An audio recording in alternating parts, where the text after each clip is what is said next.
Berarti Baik, saya buka. Assalamualaikum warahmatullahi wabarakatuh. Kami dari PT D5 ingin presentasikan dari hasil kerja kelompok kami. Nah, untuk produk pengembangan yang akan kami buat adalah berupa smart wastafel.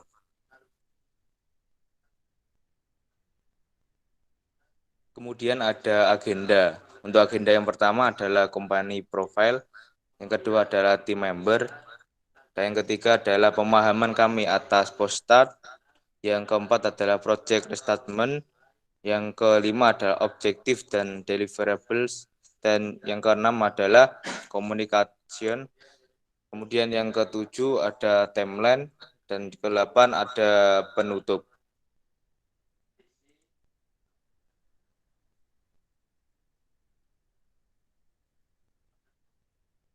Kemudian ada profil PT D5. Nah, PT D5 merupakan perusahaan konsultan desain produk yang inovatif dan solutif di tengah pandemi COVID-19 dengan memberikan dampak sosial yang positif. Terus untuk PT D5 ini berdiri sejak 19 Maret 2021. Dengan nilai yang dipercaya perusahaan kami adalah berupa yang pertama, solusi yang berdampak sosial atau lingkungan baik. Yang kedua, memenuhi kebutuhan masyarakat masa pandemi. Yang ketiga, produk inovatif dengan fitur efektif dan efisien.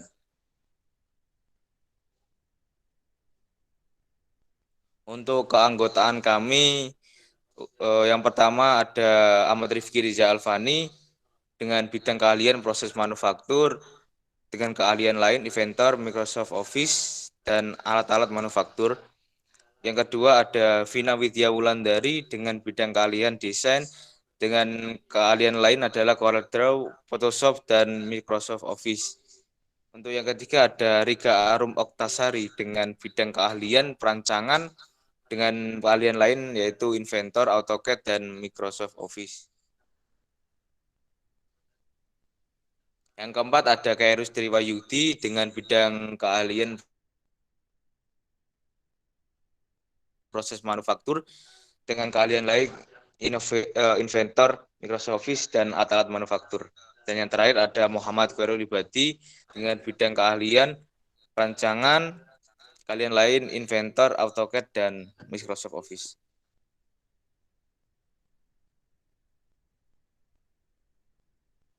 selanjutnya adalah post-start overview atau pemahaman kami atas post-start, di mana di sini ada visi misi yang kami pahami.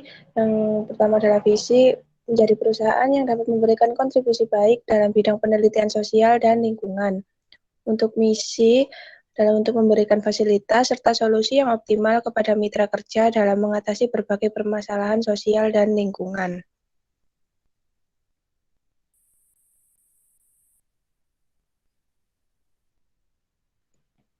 Selanjutnya pemahaman kami atas post-start selanjutnya adalah values, production capacity, track record atau portfolio, standar, dan kompetitor.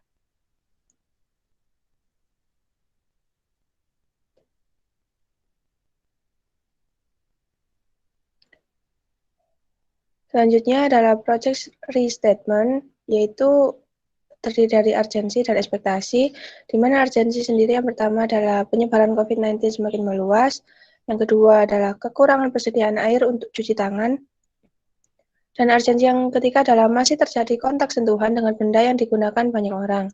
Ekspektasi yang diberikan adalah kekurangan persediaan air dapat terpenuhi, kemudian untuk memutus persebaran COVID-19, dan untuk meminimalisir kontak sentuhan dengan benda yang digunakan banyak orang.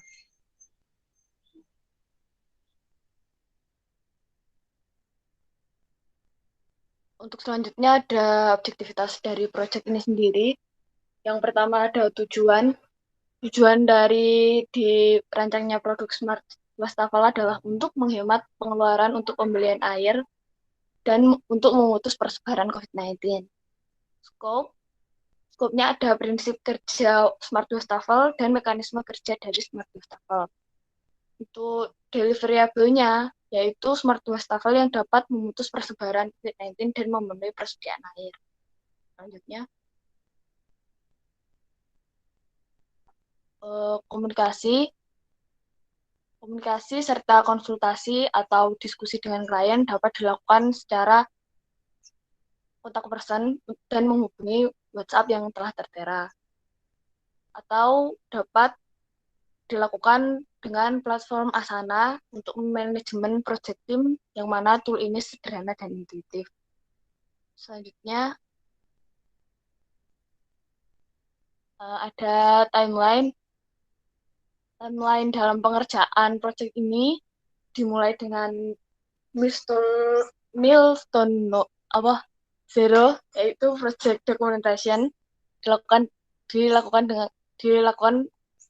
kick off meeting dengan supervisor pada tanggal 20 Maret, menjabarkan planning dan project manajemennya, meliputi manajemen plan atau rencana, log, file, dan tim site. Selanjutnya ada milestone 1, yaitu feedback, dilaksanakan pada 3 April, yang membahas tentang definisi, meliputi market review, problem analysis, dan PDS. Kemudian ada milestone 2, arrangement atau persetujuan, yang dilakukan pada 17 April. Persetujuan ini dilakukan dengan reviewan dari proposal, yaitu meliputi sketsa, model, dan konsep dari produk Smart Wastafel ini. Kemudian yang terakhir adalah final presentation yang dilakukan pada 8 Mei, yang telah membahas dari solusi produk Smart Wastafel, yaitu meliputi layout, prototype, dan CAD model. Selanjutnya, penutup, dibuatnya proyek ini tak lain adalah untuk membantu klien menghadapi pandemi dengan memberikan solusi berupa Smart Wastafel. Smart Wastafel ini diharap dapat memutus persebaran COVID-19 dan meminimalisir pengeluaran air untuk cuci tangan. Dalam penyusunan proyek ini tak lepas dari masukan dan pengawasan klien agar output yang dihasilkan juga sesuai dengan yang diharapkan klien. Sekian presentasi dari kami, kurang lebihnya mohon maaf. Assalamualaikum warahmatullahi wabarakatuh.